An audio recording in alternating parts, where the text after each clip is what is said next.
Part 1, Introducing Emma and her life background. My name is Emma. I'm 28 years old and I live in Lincoln Park, a quiet and charming neighborhood in Chicago. Life here moves slowly, gently. The streets are lined with tall maple trees that turn golden in the fall. Little bookstores, cozy cafes, and friendly faces give the area a warm, almost cinematic feel. On weekends, I like to sit by the window in my small apartment, watching people walk their dogs or couples sip coffee on benches under the sun. From the outside, my life might seem peaceful, even ideal. Stable job, working as a clerk in a small bookstore not far from home. I live in a clean, modest apartment on the 3rd floor of a brick building that smells faintly of old wood and fresh bread from the bakery downstairs. And I'm married to a man named Leo. People often tell me I'm lucky. You've got everything, they say with smiles. A kind husband, a good job, a nice home. But what they don't see is what I carry inside me. A quiet, constant ache. A feeling that something essential is missing. Each morning, I wake up and stare at the ceiling, wondering if this is really the life I was meant to live. I mean, it's not that anything is wrong on the surface. It's just that deep down, I know something isn't right. Part 2, A Marriage Without Love. 1 year ago, I made a choice that changed the direction of my life completely. I married a man who, by all accounts, is wonderful. He is 32, mature, thoughtful, and gentle. He smiles often, listens well, and never raises his voice. He treats me with a kind of quiet devotion that some women dream of. And yet here I am, unable to return the love he gives so freely. I didn't marry Leo out of love. I wish I had. I wish I could say it was a romantic story, full of passion and certainty. But the truth is simpler and much sadder. I married him out of grief, out of confusion, and maybe even out of fear. Before Leo, there was Alex. And Alex was my first real love. The kind of love that sweeps you up and makes the world feel brighter. But Alex left me, suddenly, painfully. One morning, he told me he wasn't ready for a future with me. He walked out of my life, leaving behind memories and a heart shattered into pieces. For weeks, I couldn't sleep. I cried silently on the bathroom floor, afraid to let anyone see how broken I was. Leo appeared during that time, like a gentle hand reaching through the darkness. We had been friends for a while. He knew about my heartbreak, and instead of pulling away, he stayed close. He brought me coffee at work, told silly jokes just to make me smile, and walked me home when the nights felt too long. One day, after a simple dinner at a quiet restaurant, Leo asked me to marry him. I remember his eyes, hopeful, loving, steady, and I remember saying yes, almost without thinking. At the time, I convinced myself that love could grow, that marriage would fix the loneliness inside me, that Leo's love would be enough for both of us. We planned a small wedding. I wore a white dress with lace sleeves. Leo cried when he saw me walking down the aisle. I smiled for the photos, held his hand, and tried to believe I was doing the right thing.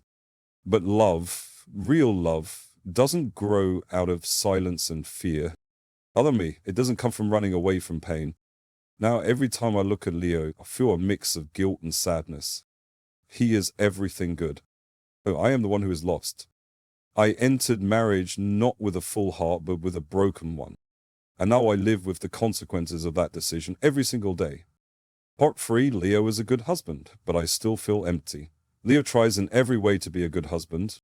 He pays attention to the little things that many people might overlook. Every Friday, without fail, he brings home a small bouquet of flowers. Sometimes tulips, sometimes daisies, once even sunflowers, because he said they reminded him of my smile. He places them in a glass jar on the kitchen table like it's a ritual, something sacred. He cooks dinner when I'm too tired to lift a finger. He knows my favorite dishes, chicken pasta with just the right amount of garlic, mushroom soup with crusty bread, and pancakes on lazy Sunday mornings. He always remembers the details, how I like my tea a little sweet, or that I hate onions in salad. He leaves notes in my lunch bag with words like, "You are my sunshine," or "thinking of you." Sometimes, when I'm lost in thought, he'll come over and kiss my forehead softly. It's not grand or dramatic, it's quiet love. And I wish, with everything in me, that I could respond with the same warmth. but I can't. I smile because I don't want to hurt him. I say thank you because it feels like the right thing to do. I play the role of a loving wife, and maybe to an outsider we look like a happy couple, but inside I feel like an actor on stage performing lines that don't belong to me. The worst part is knowing he feels it. One evening we sat on the balcony under a sky full of stars. The air was warm and everything was still. Leo turned to me and said, "Emma, I know you don't love me yet, but I believe you will." I'll wait. My love is strong enough for both of us. His voice was full of hope and his eyes were gentle, but those words shattered me. I felt like I was deceiving him every day. That no matter how hard I tried, I couldn't feel what he so deeply wanted me to feel. I wanted to cry, to confess everything right then, but I didn't. I told myself again that maybe one day things would change. That laugh would slowly grow. But with each passing day, that hope feels farther away. And no matter how kind, thoughtful, or good Leo is, and I still feel empty. Part 4.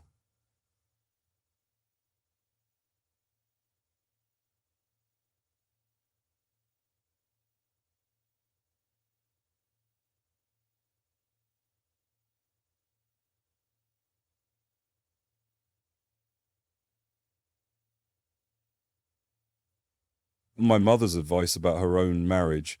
Her mum was a very strict mother. And so she'd tell things to her husband, a female. She said that when she married my father, they weren't madly in love either. Love can grow with time, she would say, as she folded laundry or stirred a pot of soup. It's not always about butterflies. Marriage is built on kindness, respect, and patience. Her words stayed with me. I've repeated them to myself like a prayer on the hard days, especially in those early months of marriage when the silence between Leo and me felt too heavy. I would think, this is normal.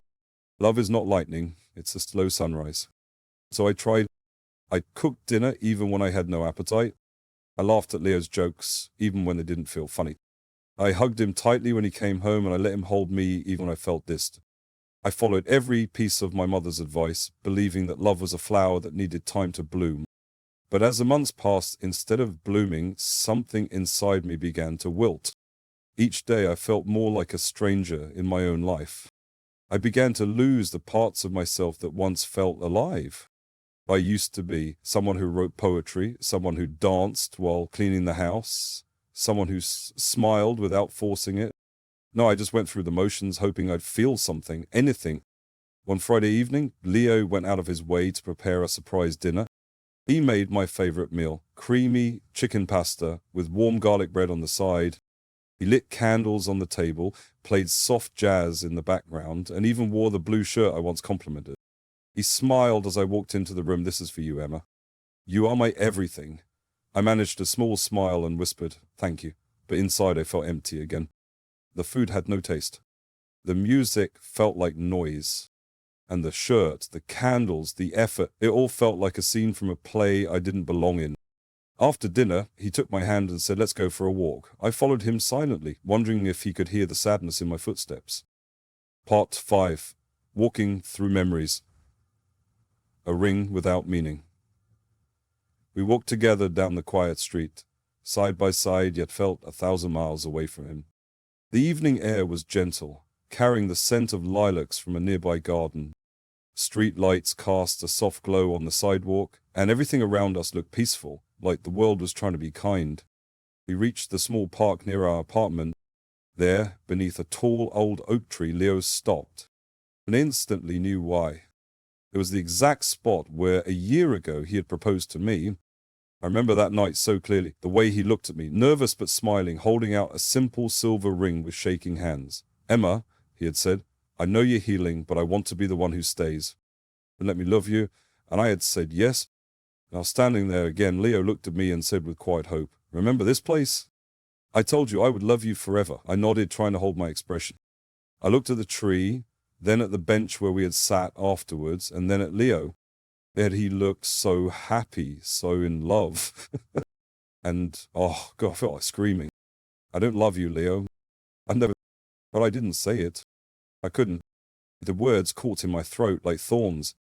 I didn't want to see his face break, to see his hope dissolve into pain. So I stayed quiet. I smiled weakly. I let the moment pass. That night, back in our apartment, I couldn't sleep.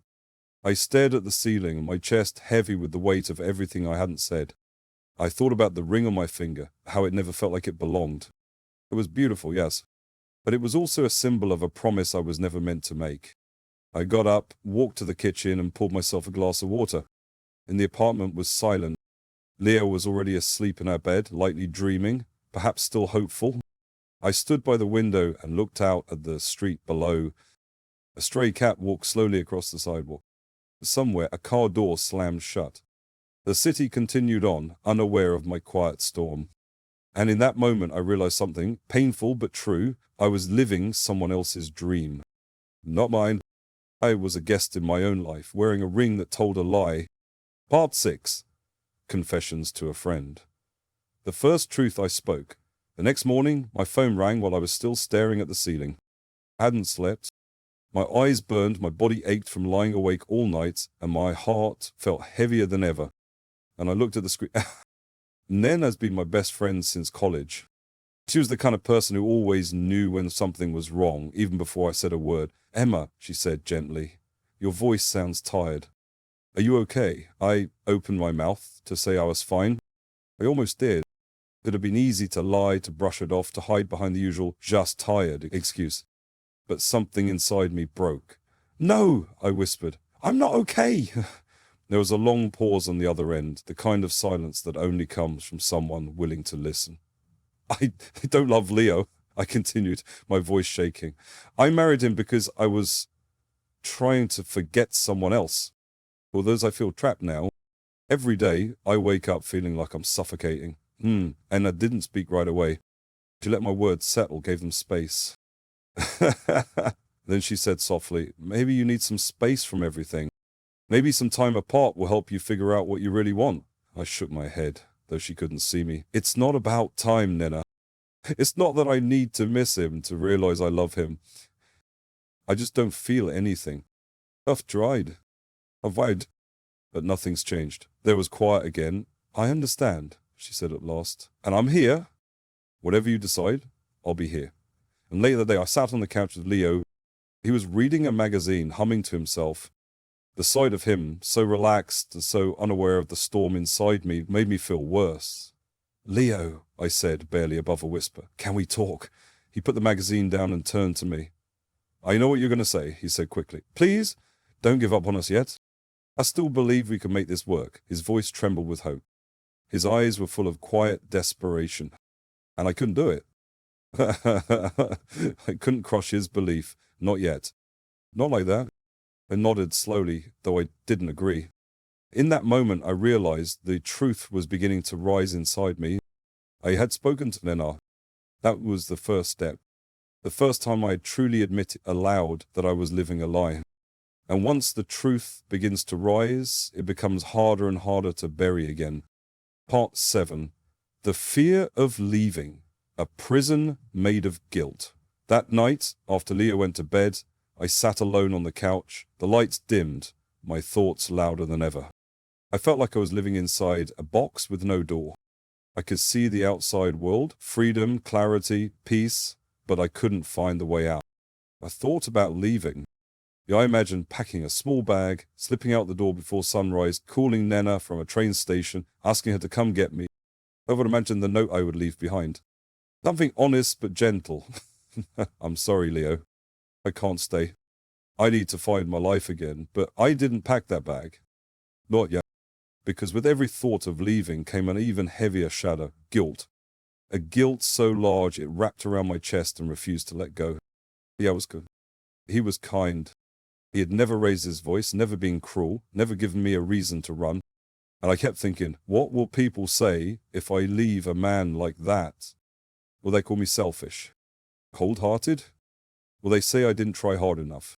More than that, I feared hurting him, truly hurting him. His belief in us, his constant optimism, it would all come crashing down if I told him the truth.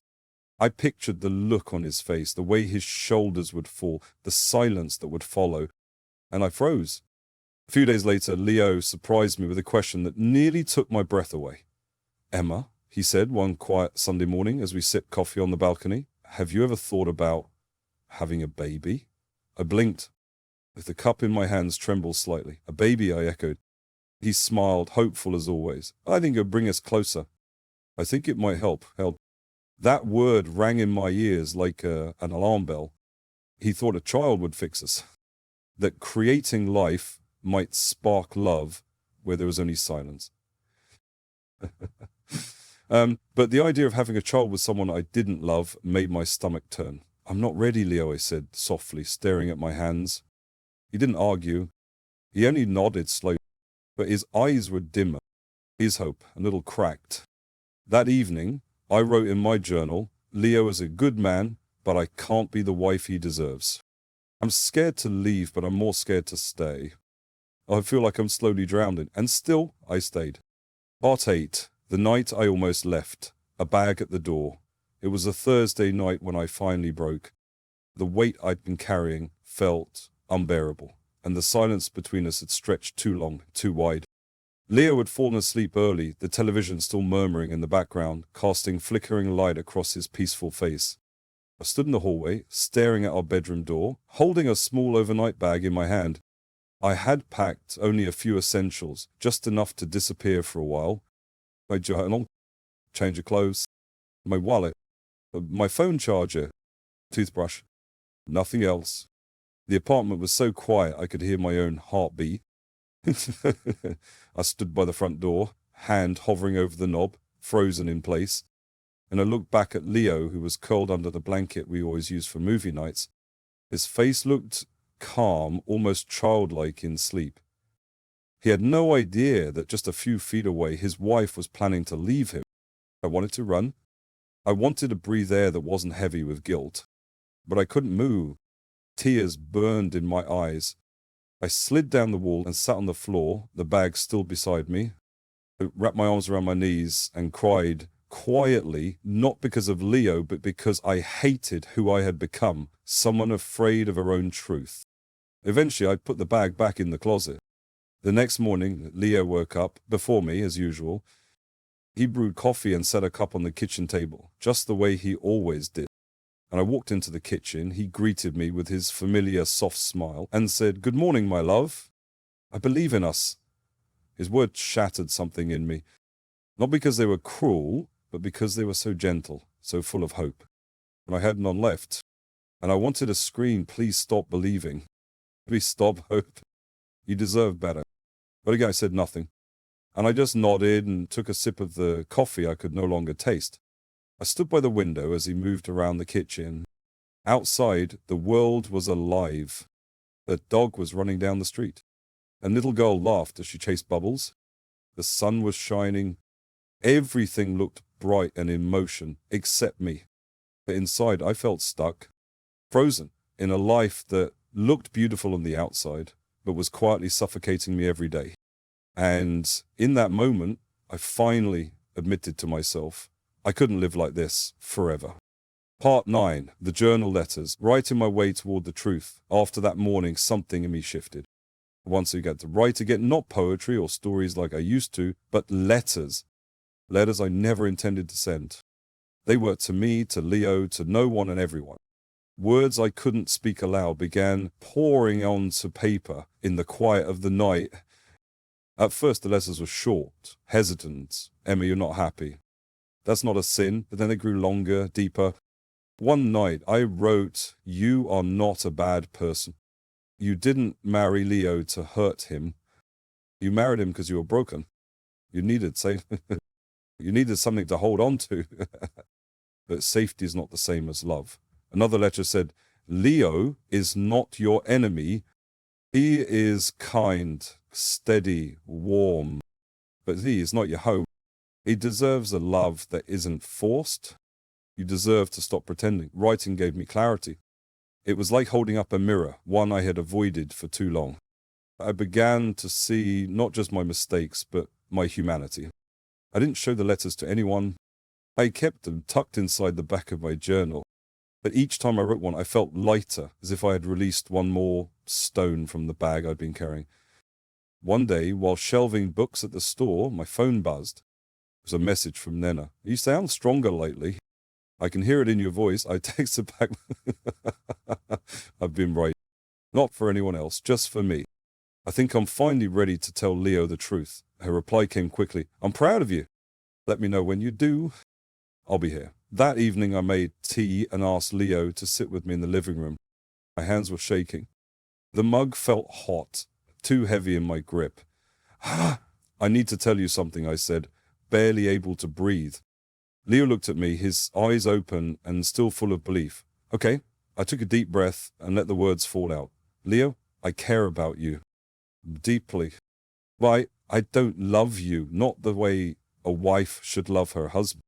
And I never did. I married you because I was trying to forget someone else. Thought love would grow, but it didn't. He was quiet for a long moment. Then, he said softly, I knew, Emma. I saw it in your eyes. And I just didn't want to believe it. And in that quiet, I finally understood something simple and life-changing. The truth, even when it hurts, is the beginning. Part 10, a quiet goodbye, no blame, just sadness. After I spoke those words, after I finally let them out, there was no explosion. No shouting, no anger, no dramatic confrontation like the ones in movies. There was only silence. Leo didn't yet. He didn't even raise his voice. He just sat there, still, his eyes wet but calm. I could tell he had prepared for this moment in his heart, even if he had hoped it wouldn't come. I love you, Emma, he said, his voice raw. I really do. But I can't be the only one trying. If your heart isn't here, I can't hold you back. His kindness crushed me more than any harsh words ever could. I cried, finally letting the tears fall freely. I'm so sorry, Leo. I never meant to hurt you. I didn't know how to tell you. I know, he whispered. I always knew. But I wanted to believe we could make it. I wanted to believe you'd grow to love me. We didn't talk much after that. There was nothing else to say. We sat in that quiet room, two people mourning a future that would never happen, a future we had both hoped for, him more than me. That night, I slept on the couch. I couldn't bear to sleep beside him, knowing what I had done to his heart. As I stared at the ceiling, I whispered, I told the truth. And even though my chest ached, a small part of me felt a strange kind of relief. Not happiness, not peace, but honesty. And that mattered. The days that followed were quiet. We still lived under the same roof, but everything had changed. I moved into the small guest room. Leo stayed in the bedroom. We rarely spoke, but we didn't fight. There was no need. We both knew what was happening. Every morning he still made coffee. He still left a cup on the table for me, just like always. But the notes were gone. The smiles were gone. We lived like polite strangers, careful not to break the silence that was holding our goodbye together. I went to work, as usual. I helped customers find books, restocked shelves, and answered questions about new arrivals. But my mind was always somewhere else, floating in the space between past choices and an uncertain future. One afternoon, Nanea visited me at the bookstore. She hugged me tightly and said, "How are you doing?" I paused, then said, "It's hard, but I feel more honest now." She smiled and touched my hand gently. "That's a good start. What will you do next?" I looked down and said quietly, "I think I need to leave." Part 11, leaving gently. The morning I walked away. That evening, I told Leo what I had decided. We sat at the kitchen table, the same place where we'd shared dinners, birthday cakes, and morning silence. The air between us was still heavy with unspoken memories. "I'm going to move out," I said. Leo didn't flinch. He didn't even look surprised. "Do you have somewhere to go?" he asked calmly. "Yes," I replied. "Nena offered me her guest room for a while." He nodded. There was a long pause before he spoke again. "I'm not angry, Emma," he said softly. "Just sad. But maybe this is the right thing." Tears welled in my eyes. "I never wanted to break your heart." He gave a small, bittersweet smile. You didn't break it. I gave it to you freely, even if you couldn't keep it. And I don't regret loving you." His words struck something deep inside me, and how could someone be so kind even while being let go? The next morning, I woke early. I packed my clothes slowly, choosing only the essentials: jeans, sweaters, a few favorite books, and my journal. I didn't take much. I didn't eat much. What I needed was space to think, to breathe, to feel again. As I moved around the apartment, everything seemed to hold weight. His coffee mug was beside the sink. The blanket we shared while watching old movies. Our wedding photo on the shelf where we were both smiling, I pretending, he believing. When I was ready, Leo helped me carry my bag to the door. His face was quiet, tired, but still gentle. He didn't try to change my mind. He just stood there, steady as ever. If you ever need anything, he said, call me. I nodded. Thank you, Leo. And everything. You were always good to me. He looked at me for a long moment. Then finally he said, take care, Emma. And just like that, I stepped outside. Nena was waiting in her car. She smiled softly and opened the door. Let's go. I sat beside her, holding my breath as we drove away. I didn't look back. At her apartment, I sat on the bed in the guest room and cried. Not because I missed Leo, but because I felt everything all at once. Grief, guilt, fear, and a fragile seed of hope.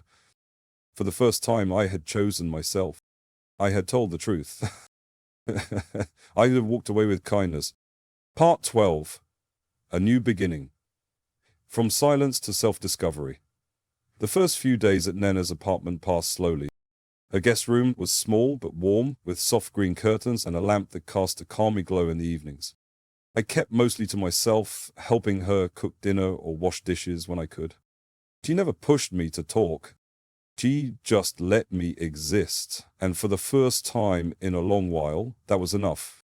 I cried sometimes, not because I regretted leaving, but because healing hurt too. It meant unraveling everything I had kept inside for so long. It meant facing myself without excuses. I began going for long walks by the lake. The sound of water calmed me. I liked watching joggers pass by, couples walking hand in hand, and parents laughing with their children. It reminded me that a life kept moving, even when mine had been stuck. Somehow, that gave me hope. One afternoon, while waiting for my coffee at a cafe near the lake, I saw a flyer pinned to a corkboard. Creative Writing Workshop. Reconnect with your voice. I stared at it for a long time. Something stirred inside me. That night, I signed up. The class met twice a week at the community center. We sat in a circle, 8 strangers, each carrying their own invisible story.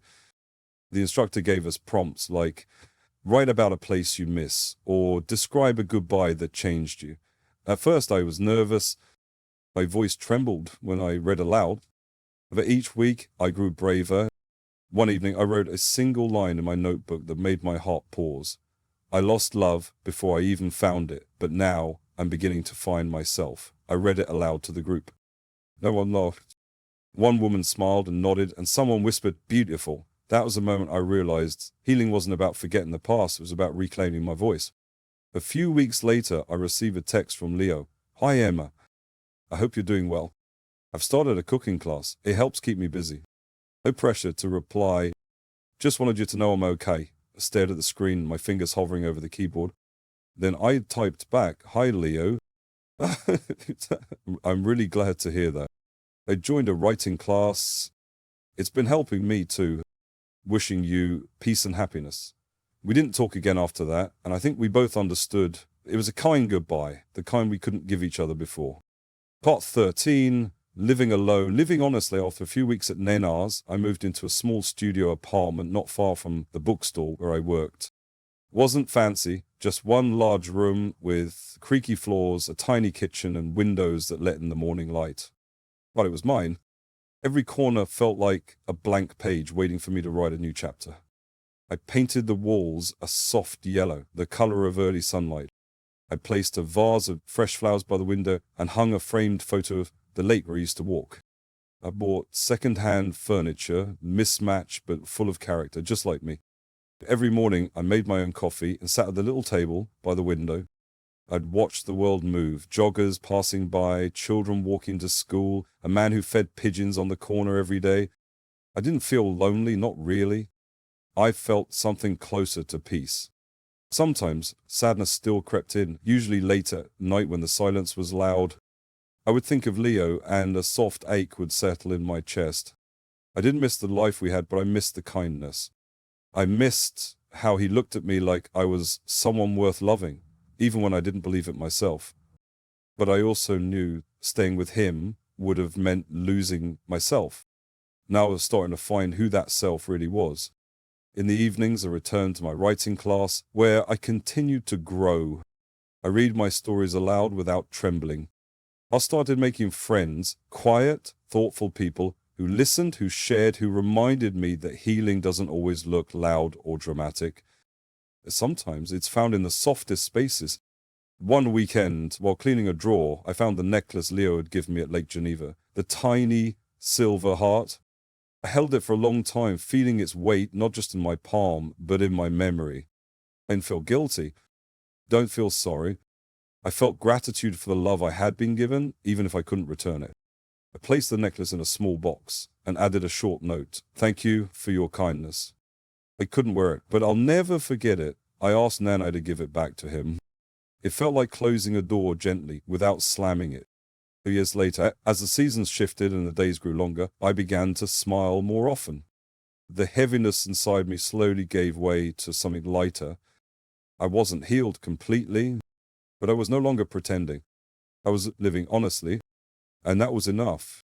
Part 14, The Mirror and the Message, my final words. One evening, a few months after I moved into my apartment, I stood in front of the mirror in my tiny bathroom. I didn't recognize the woman staring back at me, not because she had changed completely, but because she had finally returned to herself. My eyes still looked tired, and my face held the weight of everything I had been through. But there was also a softness there, a quiet strength, a kind of gentleness I had once lost. I brushed my fingers over the reflection and whispered, "You're still here." It felt like both a fact and a victory. That night, I sat down with my journal and wrote one final letter, not to Leo, not to Alex, not to the world, but to someone who might one day feel the way I did. If you're reading this, I began, and you're waking up every day feeling like a stranger in your own life, I want you to know. You're not alone. It's okay to have made a choice out of fear. It's okay to have stayed too long. It's okay to leave when staying means losing yourself. You don't have to be perfect to deserve peace. You can still be kind and walk away. You can still be brave while trembling. You can still choose yourself even if it hurts others, for a while. Truth does that sometimes, but it also frees everyone involved. I closed the journal and placed it on the shelf beside my favorite book, an old copy of The Bell Jar with my name written inside the cover when I was 16. That version of me, full of dreams and poetry, would be proud of the woman I had become, not because I figured everything out, but because I finally stopped lying to myself. Sometimes I still walk by the park where Leo proposed, avoid it anymore. I stop, breathe, and send a silent wish into the winds for his happiness, for his healing, for his future. He loved me honestly, and for that he will always have a place in my memory.